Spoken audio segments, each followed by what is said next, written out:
dedicate a lot of research and article reviews and the commentary and the insight I give during this podcast. It's my best estimation on how I see things and how I perceive the different network technologies, how their trajectory looks. And so I think it's important to note that when people watch and listen to the commentary on the podcast, I'm not an investor in these companies. I don't put my money into the companies outside of spending money for the service. I pay them. I've been saying this for 5 years since I started my channel. Having a carrier connection beyond paying your bill and using the service, meaning like somehow your personal identification, like who you are, has to do with your carrier, that's a bad look. You don't want to do that. Don't ever feel compelled to have to defend a carrier who doesn't care about you, doesn't even know that you exist. You are a number. You're a customer number. You are a dollar amount that gets paid every month. They don't care about you. The only time they ever care about you is if you stop paying. That's really it. So when you come into my podcast and when you listen to the commentary or watch the videos and see the testing, be objective, question, scrutinize, be critical. It's quite all right with me, but just know that I'm trying to do the same thing. And this podcast is a consumer advocate podcast. I don't care what Neville Ray says. I don't care what Mike Sievert says. I don't care what Hans says, John Stanky. None of that stuff matters to me. Their personal life, what they try to give off as some kind of public perception, I don't care about any of that. The end game is the network technology and what we care about in terms of consumer protections, consumer advocacy, and competition. James is here. Aaron is in the house. Aaron says, I signed up for Los Mobile. So far, I like it. It's been good to me, too. Yep. Hashtag Los Mobile crew. I'm telling you, Henry, Cox is trash. Mike knows what I'm talking about. It's terrible. Anyways, we've already kind of done all the pleasantries. We're 11 minutes in. Let's go ahead and get this show going. All right, so I'm going to be all over the place. I don't really have a rhyme or a reason for how I picked the order of today's topics, but let me give you guys a rundown. All right, so for sure, what we're going to cover today, most definitely, so this is on the to-do list at some point. There's AT&T stuff going on. I feel AT&T is important to cover extensively because they do wireline in terms of like home internet, home broadband, the fiber, right? Also the wireless piece. So I cover them quite a bit, and they're a good wireless option and a good home internet option for a lot of people, regardless of how you feel about them as in terms of their business ethics and all these other things. Remember, they're a business trying to operate in a profitable way. They're going to do things that you may not like, but we got to call a spade, and when there are things that we have to discuss as consumers, we do it. So I try to tell people, keep your personal feelings out of your assessments so that way they're more guided and accurate. So we're going to talk about AT&T fiber and wireless today. We're also going to talk about Dish. They're pretty busy. We know about the 2 gigahertz spectrum potentially becoming a game changer for them in wireless and 5G. Now potentially 12 gigahertz could come into the fold. I have mentioned this in a Patreon video dating back a few months, but now it makes its way onto the YouTube side. So we'll discuss that. Also, I want to talk a little bit about cable operators as wireless MVNOs, their growth, their disruption, their ability to take market share. It's pretty incredible, actually. I mean, I'm not going to pretend and act like I knew that this was coming. I didn't think that cable ISPs were going to be very, have much potential and very effective. But clearly they are. And I think the way that they've done it was really smart. Getting people to buy in who already have their service, it's a retention play. We'll talk more about that. But it's worked because they've been able to save people money, and people are enticed to utilize the service and get, improved pricing or whatever, especially like single line or 2-line accounts. Once you get to like 4 or 5 line families, it kind of makes sense to go with the big carriers. even postpaid makes more sense than prepaid quite often, because you get more perks and you get videos and, you know, those different platforms like Disney and Hulu and all that. But we'll be talking about that a little bit. We'll talk about like cable ISPs and how they're affecting AT&T, Verizon, and T-Mobile's bottom line subscriber numbers. Also, Dish's 5G network continues to build, so we'll talk about that to kind of go with the 12 gigahertz story. We'll talk some general telecom and the workforce problem that's going on. I mean, I obviously knew that this was going to happen. We've got a network renaissance that's kind of in the infancy stages, and the work has to be done. But there's a couple other things that we have to consider, too, that nobody is really bringing up. And I think just eventually, at some point, people start to notice it. So we'll be talking about telecom work, all right? People that need to complete the labor. And then also, the skilled work has to be done. It's one thing to have a strong back, big arms, fearless to climb towers and actually do the physical work, but there's other stuff that goes on behind the scenes too, right? There are cloud employees. There are those that work on the networking and software side of things and development. Those types of operations are required of, you know, training and skilled workers, and there's a shortage there too. All right, so we'll talk about that. I don't know really where to start, but I guess we'll just kind of jump in on anything. Okay, let's start with AT&T. All right, so the first story we're going to start with is some quotes out of AT&T. So we're talking about the people who are considered to be senior executives. So this would be like the CEO or the CFO. These are like the CEOs of consumer groups, the CEO of the communications piece. You know, AT&T is a big company. They have multiple CEOs. All right, so these quotes that we get from them, we dissect them and we look into what they may mean. Because remember, watch what carriers do. Don't necessarily listen to what they say. Sometimes you got to read between the lines and, you know, read the tea leaves, as they say. Anyways, AT&T's quote from their CEO of communications: "We're focused on growing wireless the right way." Here's what we've been seeing from AT&T for the last several quarters. This is not exactly new. New in the grand scheme of things, but not new in terms of like, I don't know, I call them the new AT&T. They're different today than they were 2 years ago. They've got a new CEO. They've got a new business approach. It's just, they're different. They feel different.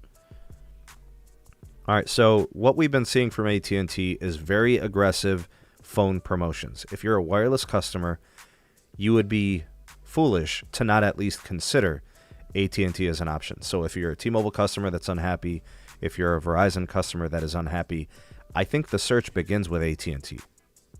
Before you look at prepaid, before you look at MVNOs, you need to look at AT&T as an option. Obviously, network experience is important, but there's other reasons to want to switch also. For example, aggressive device promotions. AT&T is also working on retention. So it's not just getting new customers to buy a phone from you and then you lock them into 24, 30, 36-month installments, but they're also working on the retention piece.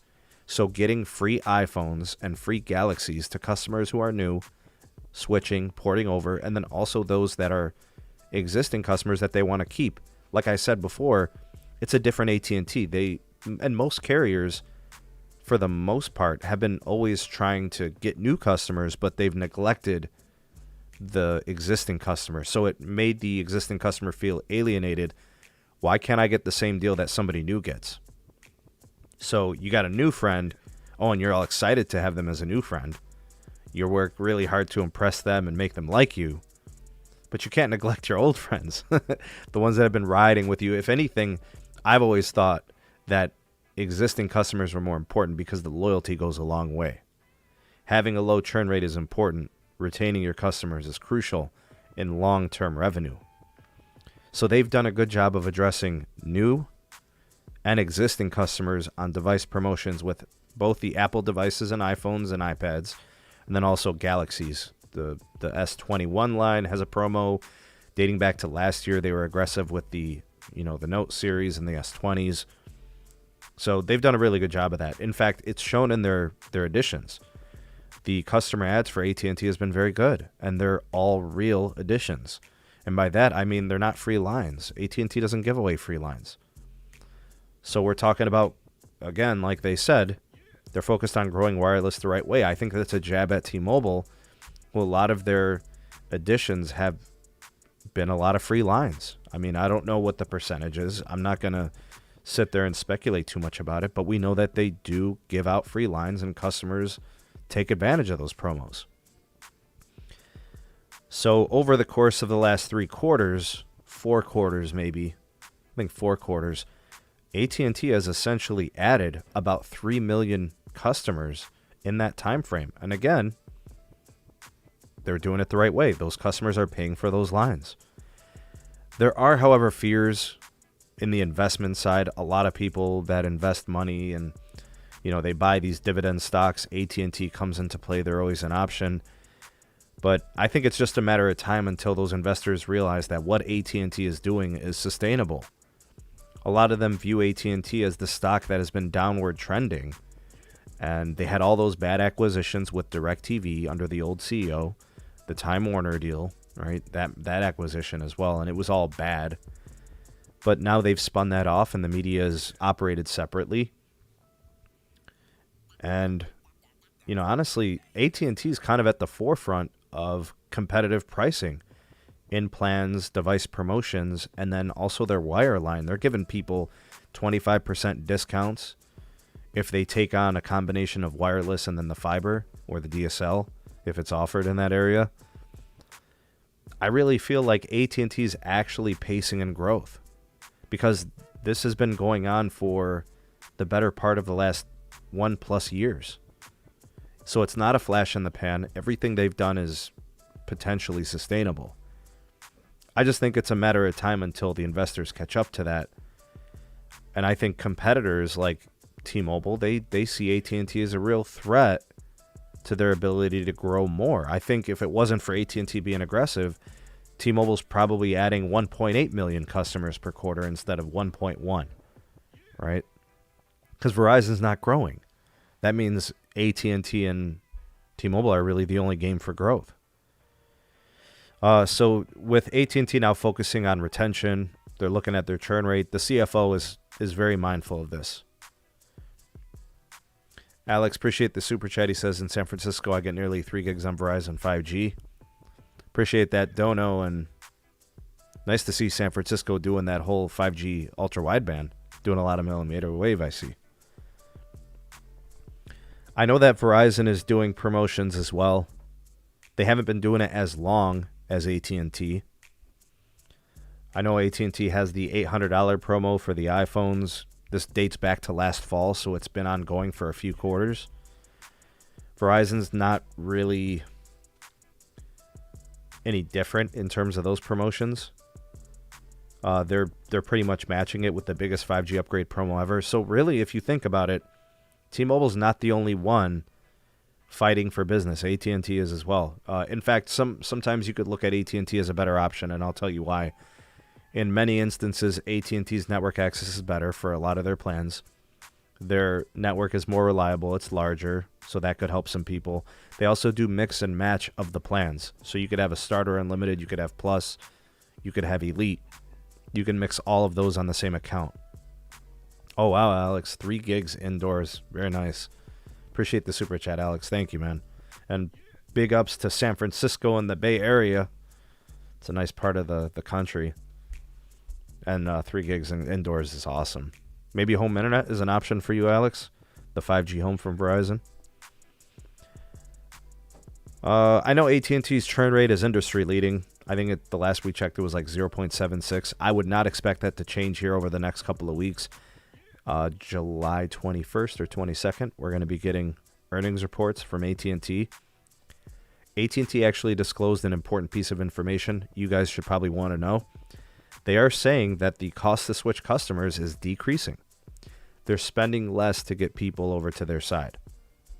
So that would be like the Sprint churning, T-Mobile churning, Verizon churning. It's costing them less to bring those people in and bring them on their network. So they're doing a good job of keeping customers from porting out. They're giving them good deals like they give the new customers. They're getting them locked in for 30 months, 36 months in some cases, right? And they're still improving their share, their market share, but also they're improving their ARPU. It's costing them less money to get them to switch. So I think the narrative around this whole concept of, T-Mobile growing like crazy, I feel like AT&T's growth is just as impressive, but it's more profitable, so one could argue that it's better. Depends on who you ask and what your perception of growth is. Me personally, when I look at, for example, free lines, how meaningful is that? CEO, Sweaty Armpits, Eugene, Mike Sievert, he says it doesn't cost much to give out those free lines. Well, it's not generating you revenue. You can call it a retention play. It makes people happy. All that is true. But it's not helping your bottom line unless you were just trying to curb the churn rate. But that's not really changing your ARPU. That's maintaining your revenue. And maintaining, that's not growing it. Unless, like, for every free line you're giving, you're gaining 2 paid lines. Then it's like a 1-for-1 in a way. So.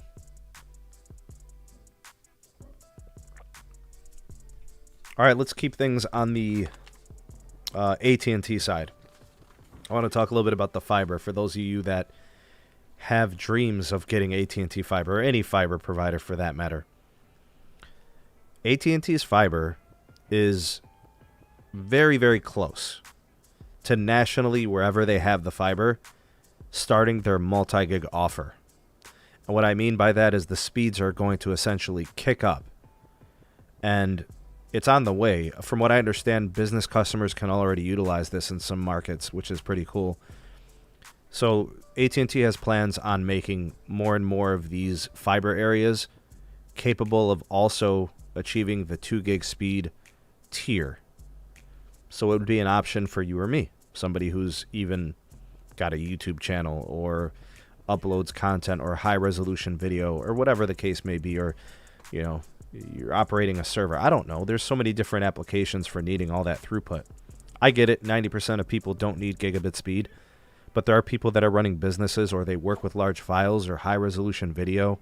It might be something that they need. My brother-in-law, for example, needs gigabit speed internet. 2 gigs would be preferred. He'd sign up for it in a heartbeat. Even if it was 50% more expensive than 1 gig, he would do it. So the end game here, and this is how AT&T is going to play this. AT&T is going to look at it as an ARPU opportunity. They're going to look at this like, how do I make more money off of this connection? And I think they're smart to do it because this is the type of thing that people can identify. Okay, well, they're going to increase my speed. They're going to take me from 1 gig per second to 2 gigs per second.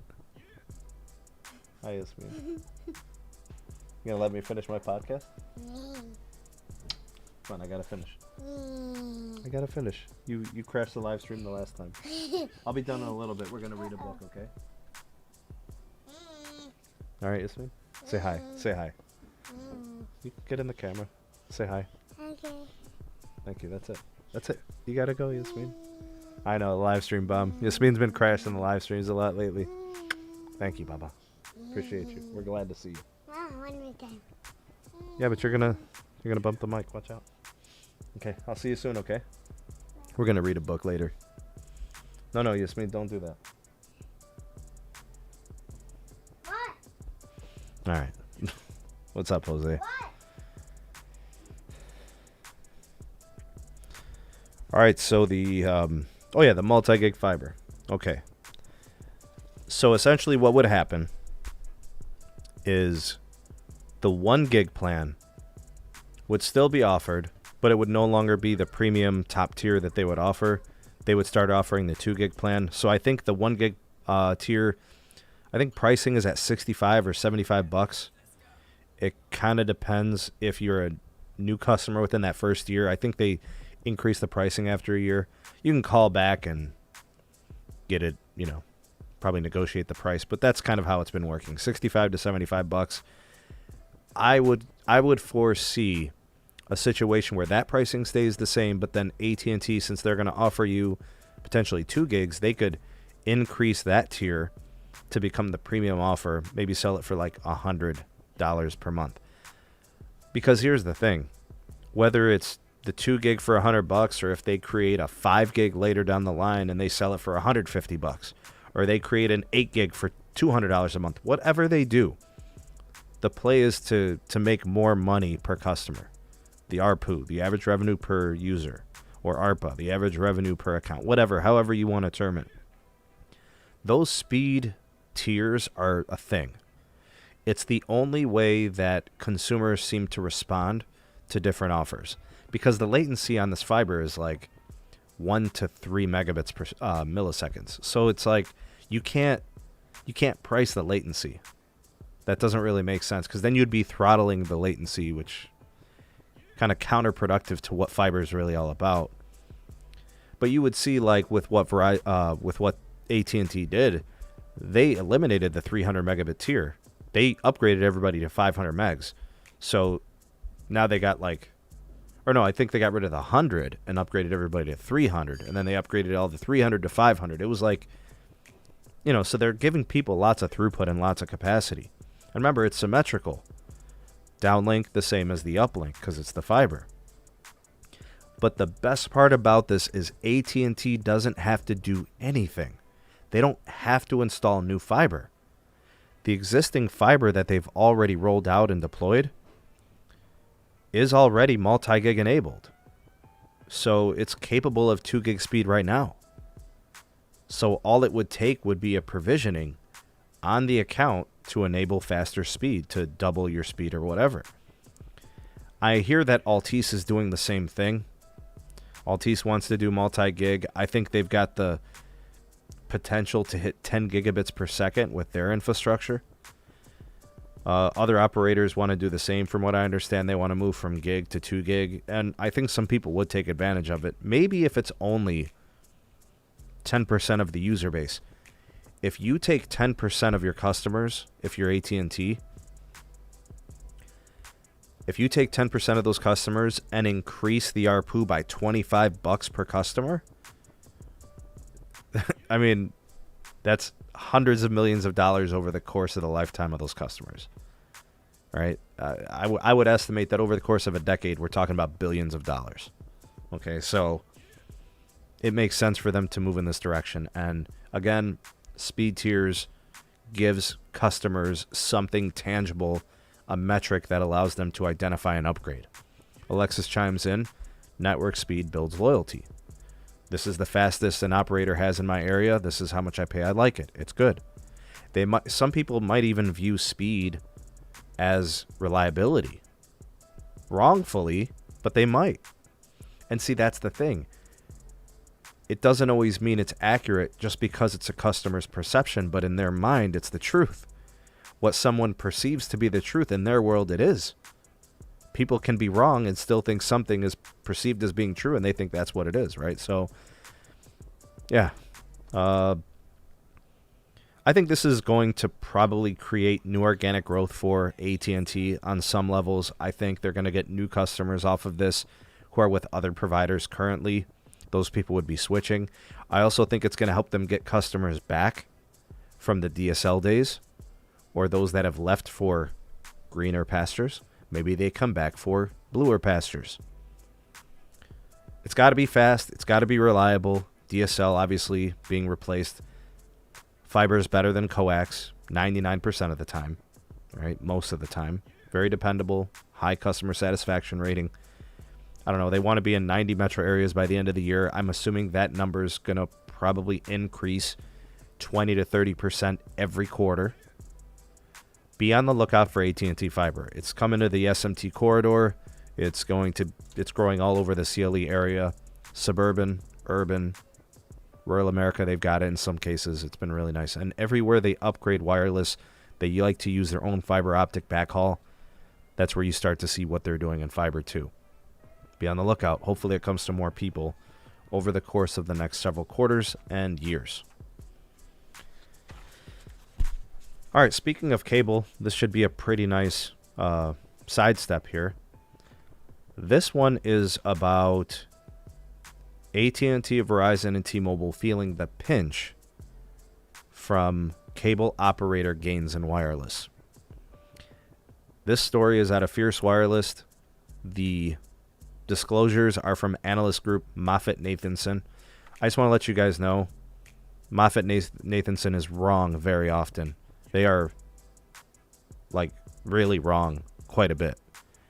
They were wrong about 90% of the time on the T-Mobile and Sprint merger. So I know this name, this analyst group. So do not take this as any type of holy grail.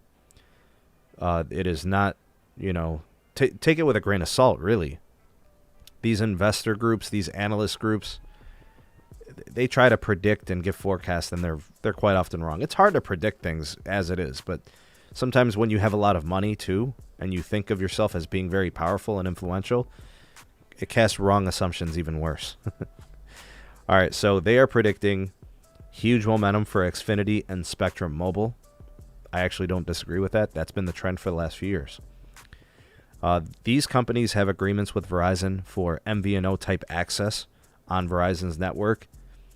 It's not very profitable for them in terms of just, being an operator of wireless telecom. But what it allows those ISPs like Comcast and Charter, what it allows them to do is to use it as a retention play. Getting people switched from Verizon or AT&T or T-Mobile onto their network access keeps the customer locked into their billing ecosystem, onto their account. And they could offer them quote-unquote discounts on wireless service if they pair it up with the home internet. And the more account connections a customer has with a company, the more sticky they are. It's harder to switch wireless providers if your wireless provider is also your home ISP, because it's going to take away discounts and it's going to take away that connectivity in your account. And honestly, the access for, Comcast and Charter, it's Verizon access. It's QCI 8. So it's got a decent, experience to go with it. Verizon's LTE and 5G networks are, very good. The millimeter wave is fast and the LTE is extensive and a huge network. Right? So you're not losing there. But again, I think these cable ISPs just look at it as a retention play. What's been going on for the last couple of years, this dates back anywhere between like 8 to 10 quarters, is Xfinity Mobile and Spectrum Mobile have been adding massive amounts of customers. In my estimation, I think they're huge. Like 200 to 300,000 every quarter. It's not... That's unprecedented. That was not expected. John Legere, the former CEO of T-Mobile, even said, I don't see cable ISPs making an impact. He thought it was pie in the sky. He admitted to being wrong. I'm admitting to being wrong. I didn't think it was going to be something substantial. But where I think we overlooked the impact of the cable ISP was that they were able to bundle and make things easy. They were giving gift cards. They can sell devices. They're giving good quality network access. They'll give you a discount on the home service and the wireless. They made it attractive to want to switch from AT&T, Verizon, or T-Mobile if you were to get their wireless with whatever else you were doing with home internet and TV. So consistently, if each of those, Xfinity and whatever else, if they're adding 200,000-300,000 per quarter, they're basically adding 500,000 customers per quarter combined in just those two companies. 500,000 customers added. I mean, that's a good quarter for Verizon. That's a good quarter for AT&T. That's a good quarter for any postpaid operator. Now, it's not profitable. Like I said, the cable ISPs are not getting rich off of switching these people over. But it does kind of hurt Verizon a little bit. They're still technically on the Verizon network, so Verizon's still getting paid. But look at it more from like agency access, like a corporate account or kind of like an MVNO wholesale agreement. So they're still Verizon customers. Verizon's still getting paid, but not as profitable. The ARPU isn't as good as a dedicated postpaid account. It hurts AT&T. The reason it hurts AT&T is because we see AT&T growing. Well, what would it be if it wasn't for Xfinity and Spectrum? So if AT&T is adding anywhere between 650K and 1 million subscribers, most definitely, if it wasn't for Xfinity or Comcast, they would be adding a cool million every quarter. And then T-Mobile would probably have more growth. There are people who have Xfinity or Spectrum that might be on T-Mobile if it wasn't for the discounts they were getting from their ISP. So whether it's AT&T postpaid, losing a revenue potential, T-Mobile more or less, could be impacted, maybe less, but still, it's a factor. Predictions are, and this is coming out of Moffett-Nathanson, FierceWireless.com. This is not my prediction. The prediction is Comcast and Xfinity Mobile could reach 8 million total customers by 2025. That's 3.5 years from now. They were saying that, I think, if Xfinity Mobile reaches 8 million by 2025 and Spectrum reaches 7.2 million as their prediction, we're talking about over 15 million customers combined. They're currently combined at 6 million. So can we see 9 million customers added over the next 3 or 4 years? It's very possible if the pace stays the same. If the promotions are still aggressive, if people continue to want to bundle things. Let me show you guys, and let me explain why I know this is bothering Verizon, AT&T, and T-Mobile. The reason I know it's bothering them, because all of them are going to start offering fixed wireless access. Verizon with 5G Home and 5G Business. They're going to be utilizing C-band and millimeter wave. T-Mobile with the T-Mobile Home Internet. Very aggressively, AT&T is deploying fiber. They're also going to do a little bit more fixed wireless. That is proof that these two companies, in Charter and Comcast, it is proof that they are bothering the bottom lines of the bigger ISPs, wireless ISPs. So the prediction of them having 15 million customers, that's not so far-fetched. I will say, though, Verizon, especially, and T-Mobile can reverse this prediction if they make an impact in fixed wireless access. So it's going to be a push and a pull. So if the cable ISPs as wireless providers are pushing the industry, we're going to start to see Verizon and T-Mobile pulling back a little bit. I say T-Mobile a little bit less because T-Mobile's not going to be targeting Comcast and Charter customers. Verizon is, though. Verizon is going to places where Comcast, Charter, and Cox exist. They want to take their piece. Even if they only add 1 million customers in a large metro area, they'll take it. Even if they'll only add 500K in the CLE, they'll take it. Because that is revenue that they weren't getting before. And honestly, some of these home ISPs treat their customers like crap. Some of them are really expensive. They bump up pricing after a year. They put people on these terrible rate plans that are ballooning after a certain term. The infrastructure is poor and reliability is not good, kind of like what I had. So there's an opportunity for them to push back and pull back. We shall see how it plays out. You guys want to do a little bit of dish stuff? Talk a little dish? All right, let's talk a little dish wireless. All right, let's start first with the network announcement. The 5G build for Dish is ongoing. We're going to see a greenfield 5G network from Dish Wireless, Charlie Ergen, Spectrum squatting. We know the whole story. But the 5G build is ongoing. Tons of permits are happening. All right, they're getting approved. The work is getting completed. Carlos is seeing it in Vegas. Mobile Master Therald is seeing it in Ocala and other parts of Florida. Specifically, Orlando, Florida. The first site has been officially completed in the city of Mickey and them. Many permits have been processed and ready to go, and the work is getting done. So we've got these ongoing network and market builds. Mostly it's going to be markets with NFL teams. Looks like they'll get them ready to go for when the NFL season starts. I think market number 1 is Las Vegas, Nevada, so we'll be seeing that, and I'm sure Carlos will be first dibs on that.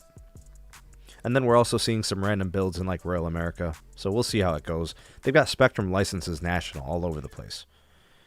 They've got to get 70% of the U.S. population covered over the course of the next 2 or so years. Remember, they're going to be an Open RAN structured network, completely cloud-based. This is Greenfield 5G. There's no 4G LTE backbone. They're going to leave the 4G LTE stuff to Verizon, T-Mobile, and AT&T. They're going to be in an access agreement for LTE with T-Mobile for now. I don't think it's going to last very long, personally. Be on the lookout for that. But, they've got this cloud agreement with AWS, Amazon Web Services. They've got deals with Mavenir. Fujitsu's putting up all the radio gear, all the antenna technologies. Fully virtualized, right? So it's going to be a unique network that we've never seen before. And eventually all carriers will go this route as well. But hashtag Project Genesis, the name of the 5G networking from Dish. Signups are live. You can go to the Project Genesis website. They put you on an email list, and when something happens in your area, they'll reach out to you and let you know. Dish wants to spend $10 billion to build out a national network. That's not going to happen. You can't spend $10 billion over 10 years or $10 billion over 7 years and build a national 5G network. That won't happen. But it's a start. They're going to need partnerships. They're going to need to generate revenue. I think 5 years from now, that number is going to double. So by like year 4, year 5, I think they're going to exceed 10 billion. They're going to approach 20 billion. And that's going to be with some partnerships. They're going to have some money coming in. And they'll be profitable, right? They're going to do some unique things. They're going to innovate, I think, most likely more than AT&T, Verizon, and T-Mobile. Because, again, they're not strapped down to the old carrier ways. They can do something different. I think the potential for Dish Wireless is there. They have a lot of spectrum relative to where their market share position should likely be. Do I think that Dish is going to have more than 20 million customers in 5 years? That's probably the most that they'll be. I don't think they'll have more than 30 million customers for a while. Because, again, most people still think Verizon, AT&T, T-Mobile. Like, that's mind share. But, I mean, they're going to have a lot of spectrum relative to their market position. So they have 600 megahertz, which is going to be N71. That'll be national. They're going to have 700 megahertz. I think that's regional. They've got 800 megahertz from Sprint. That's national, but it's not much. They have a little bit of flexibility with 3 different low-band spectrum licenses. And it's mostly national with the exception of the regional access for the N12, right? The 700 megahertz. Also, they have a lot of AWS. In my opinion, this is the game-changing stuff. And this is going to be where I think a lot of the capacity on the Dish network is going to be nationally. They have licenses for dedicated uplink on AWS.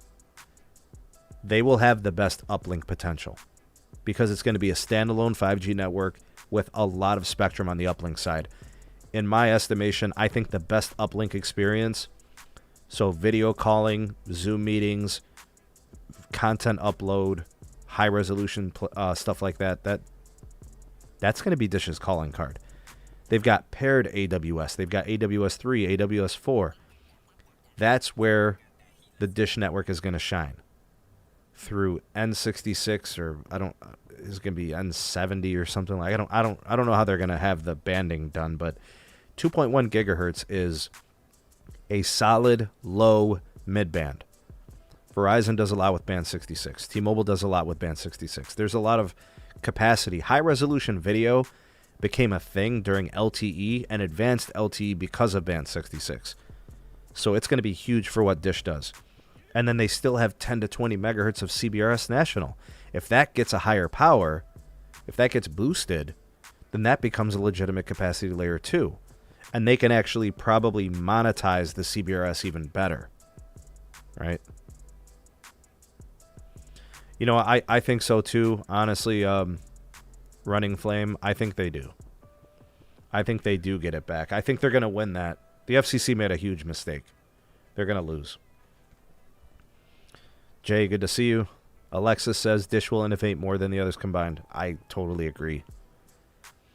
I don't think T-Mobile has the wherewithal to innovate in technology. They innovate customer service. They innovated pricing. They innovated value. They innovated perks in T-Mobile Tuesday. Customer retention has gotten better for them, but it was always about getting people to switch. The marketing innovation. They're not a technology innovator. Not by a long shot. They don't even like millimeter wave. You know? They don't view it as a serious part of their network. I don't see them as doing... And honestly, I think Verizon a little bit. The reason I say Verizon might innovate is because they're already deeply engaged in conversations for use cases. The 5G robotics, the 5G health labs, you know, the surgical implementations in healthcare. They're at least there on the table. Now, Verizon's not innovating those use cases. Verizon is saying we're going to provide the network as a service. That's not really innovating the marketplace. That's more innovating the service to be offered to people to use it, making it available to them for the use. They're not really. It's not really the use case, right? What's up, Berkey?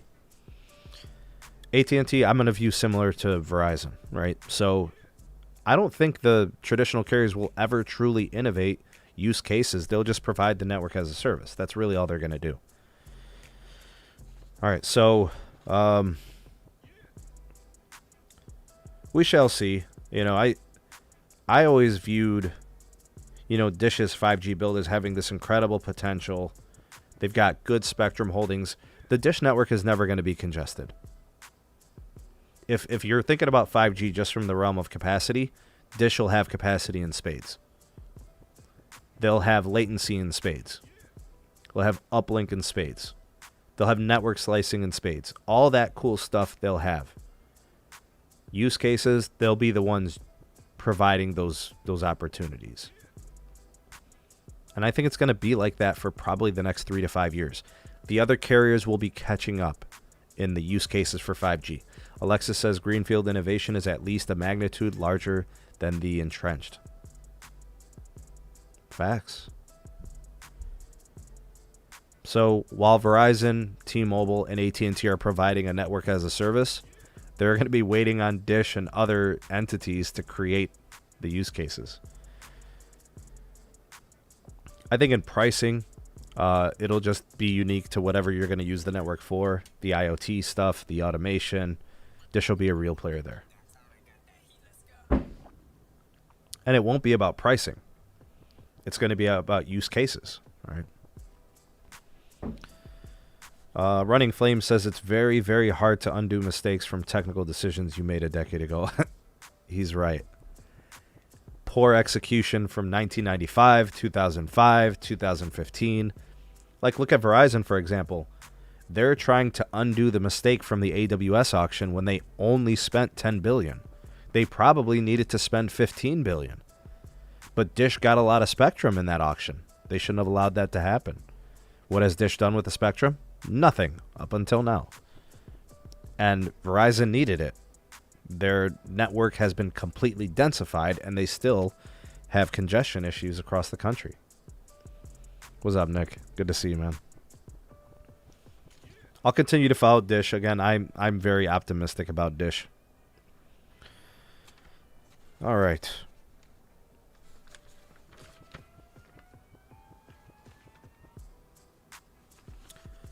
The next piece, story 2 to go with Dish. Dish has a lot of 12 gigahertz. The 12 gigahertz has potential, if Dish gets its way, to be impactful, not just in satellite, but for it to have like a dual purpose. It could also be used in terrestrial cellular networking. So in Dish becoming the new 5G network, research indicates that 12 gigahertz used in two ways is very possible and probable. So because Dish has a lot of 12 gigahertz, and a lot of satellite companies do, they have access to a ton of it. We're talking about DBS.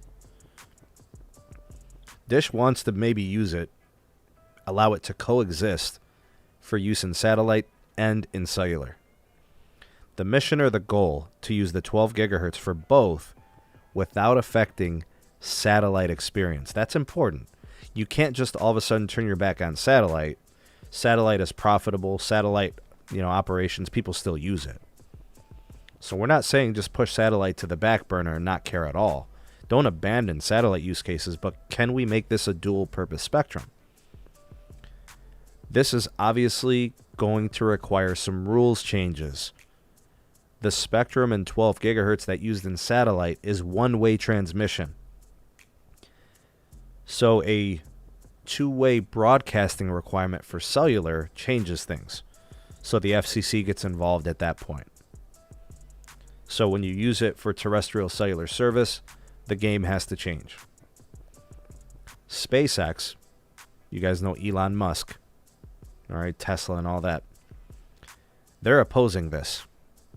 They don't want to see the spectrum leave satellite and go to traditional terrestrial cellular. Plus, it would also be executed by their competition, right? Dish and SpaceX are competitors. I'm not really sure why, though. I mean, they could benefit from this too. But SpaceX, I think, has access to over 25,000 megahertz of spectrum. Even if the 12 gigahertz spectrum was removed, I mean, they still, I think, have licensed 15,000 megahertz. Like, what is SpaceX tripping about? I think it's just a competitive edge. That's really all I could think of. The only thing that is going to be a serious issue for Dish is if the 12 gigahertz spectrum goes up for public auction, meaning it doesn't go from satellite to Dish directly for cellular. So essentially what could happen is if things play out like it did in C-band, the 12 gigahertz would go up for public auction, and then companies like T-Mobile and Verizon and AT&T could also bid on the spectrum. Dish does not want that. Why would they want to strengthen the competition's holdings? So T-Mobile does, Verizon does, AT&T would love it. They would get in on that. But there's so much spectrum, it can actually be done. In fact, you could even split it. You could take some of the 12 gigahertz, auction some of it so that the other carriers can get in on it, and then allow Dish to have the rest of it and not participate in the auction, which I think is probably better. Because, again, you want to enable Dish to a certain extent in the early days to be able to compete. They're still playing from behind. They don't have the same wireless chops, that the incumbents have. T-Mobile's got 100 and some odd million customers. AT&T, same thing. Verizon, same thing. So from a market share perspective, Dish is at a disadvantage. But from situations like this, there's potential there. I know that Dish is going to come out publicly and say some of these things. This is the best thing for consumers. It's the best thing if customers have us with this 12 gigahertz. Well, then, if you really care about customers, why have you been squatting on Spectrum for the last decade? We know that they're full of crap. This is all window dressing. But they're going to say it. This is what's best for customers. This is going to get the Spectrum deployed the fastest. We don't need to waste time with an auction. They're going to try that narrative. All right. But they do not want a C-band route. They do not want a public auction, because then they would be competing for that spectrum that they were once using in satellite and is now going to go public auction for the other carriers. They will get it. Thank you, Alexis, for identifying that greenfield explanation. Check it out, Jay. Greenfield is building from scratch. There's no pre-existing. Nothing is there. It's bare. Cupboard is bare. Brownfield, like having 3G and 4G technologies that all have to be upgraded to 5G. There were quotes from Dish. I think it was their CEO, possibly, maybe CFO, I forget. It's in the best interest if Dish is to be a strong fourth carrier. This is what would have to happen. 12 gigahertz conversion. Future-looking statement. Obviously, I think the 12 gigahertz is a player in 5G. I think it's just as important in 6G. The whole densification process, 12 gigahertz is going to be a perfect spectrum for that use case. The story is at afiercewireless.com if you guys want to check it out. Again, I have been following Dish very closely, more so on the Patreon side, but also here. It might have been the CTO. I'm not sure. I don't know. All right, so that wraps up the Dish stuff. There was one more thing. Okay. For those of you out there that have family members who are not very academic, don't want to go to college, would like to get trained, skilled, receive specific types of certifications, not everybody needs a master's or a PhD. Not everybody wants to go to school for 6 to 10 years or 15 years. That's perfectly fine. I'm not here to tell anybody. You guys know I'm a teacher and I promote education. But sometimes you may only feel like you need a certain type of education to suit the needs of what you want to do and what you're inspired to do. The telecom industry needs workers. They are dying for it. Exactly, Don. I forgot to mention that. The MVDDS stuff, exactly, with the internet and stuff. The telecom industry needs skilled workers. So the way that I brought it up and framed it a second ago is, not everybody wants to pick up a bunch of books, carry a bunch of books on a college campus. How about you go and get specific training for use cases in telco? They're looking for skilled workers. I'm not talking about guys that are going to just go up and climb towers either. Yeah, there's worker shortages. That's because there's a 5G renaissance happening. Wireless infrastructure is getting built out at an accelerated pace. So we're talking about new tower builds. We're talking about modernizations of towers, fiber installations, fiber deployments, antenna installations, radios, cabinet work, site builds. All right. We know that carriers are dealing with the bottom line. We know that, obviously pricing is sensitive. They've cut jobs and all of that, but we've got a 5G renaissance happening. There's only going, and Sebby, I'll get to the IT piece. There's only going to be more workers needed. And you can actually make yourself more attractive in this field if you know where to go. So we need a labor force that is capable of accelerating the 5G process. And this is just over the course of the next 5 to 10 years. Your skills will convert to 6G, So as networks are getting densified, as upgrades are happening at an accelerated pace, new sites are built, more sites are added, repairs, modifications, the workforce is going to be required. More workers, but they must also be skilled. You can't just be a dummy with a strong back. You can't just be a big dude or a strong gal or whatever the case may be. You actually need to be skilled. You have to be an asset to a company. So the issues now are on the cloud side. The issues now are in the computing. The mech application needs people who understand the process. Those that can think within that world. The networking experts.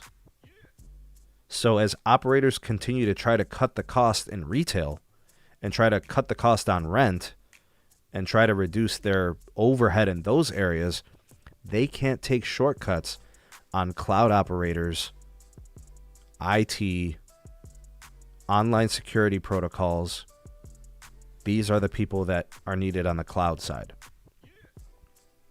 So while retail is suffering and companies are trying to do this, that, and the third about that, this is where people need to start looking. T-Mobile and Sprint merger, it's done and over with. We saw what happened to those jobs in those stores. No more time to complain. It's time to move on and pivot. AT&T has moved to authorized dealers and reduce their footprint. Verizon closed many stores during the pandemic and some never reopened. Stop thinking retail and start thinking operations.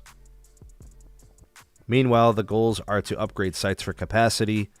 You got all this stuff that's happening at the tower site. Eventually, that's going to probably scale out, right? And that's going to reach a tipping point. Well, the operations side still has potential for growth. Your efforts on that side will be more crucial. So there might be some growth in rural America. There might be some growth in suburban America. But eventually that's going to peak. What's left? All I'm saying is to people who have younger high school graduates, college, training, it's maybe something for them to consider. I mean, there are consultants and firms that are looking for this type of talent all the time.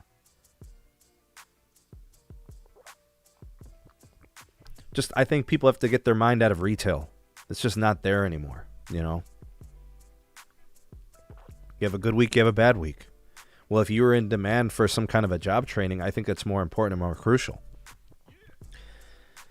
All right, so ladies and gents, that's really all I wanted to cover in the show. I talked about mostly everything I wanted to do. I don't like the podcast going more than 1 hour, so we've already hit that. We're an hour and 6 minutes in, about hour 6 minutes.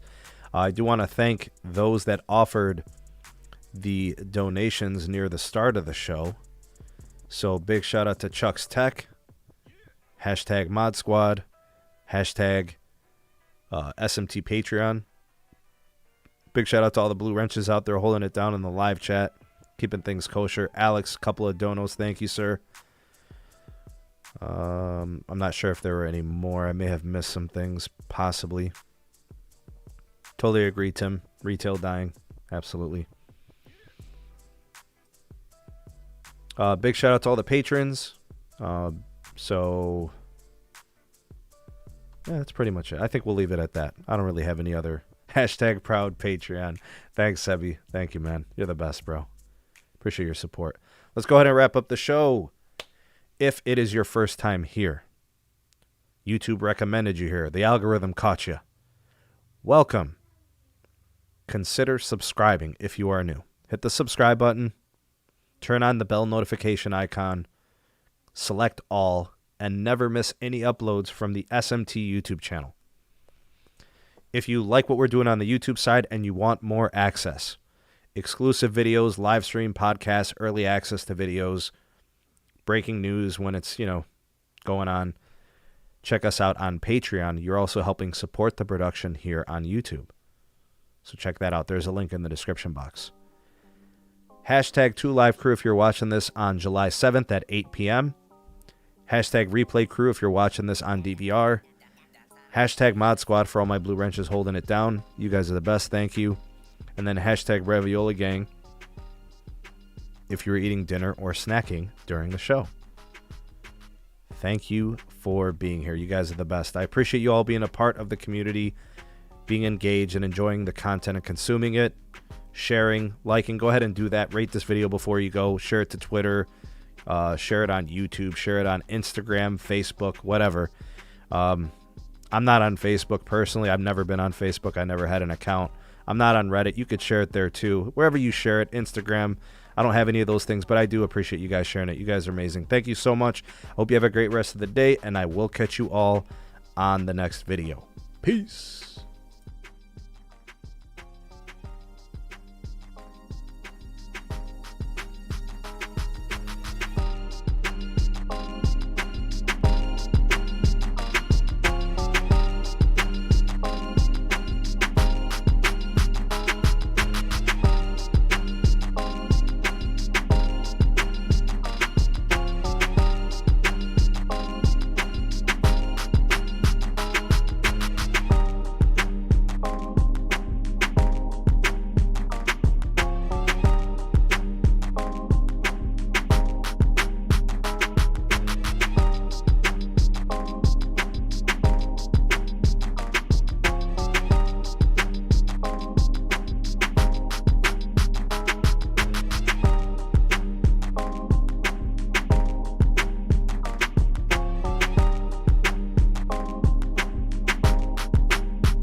you are still here, I know why. You stayed for this. Yeah!